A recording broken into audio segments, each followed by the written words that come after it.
એકદમ ચટાકેદાર સિંગ ભજીયાનું શાક બનાવવા માટે પેનમાં થોડું તેલ, જીરું, 1 ચમચી હિંગ, ઝીણી સમારેલી ડુંગળી તે બધાને એક સરખી રીતના મિક્સ કરી લેવું.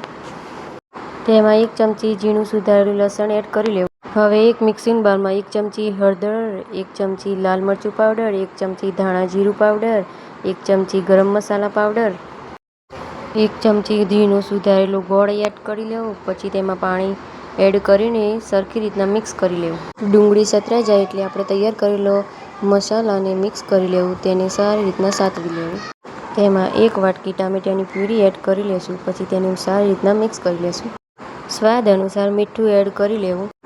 તેમાં 1 ગ્લાસ છાશ એડ કરીને તેને સારી રીતના મિક્સ કરી લેવું.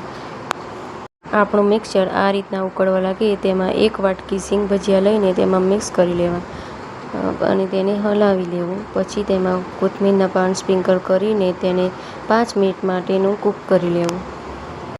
તૈયાર છે આપણું ગરમા ગરમ સિંગ ભજીયાનું કાઠિયાવાડી સ્ટાઇલ શાક.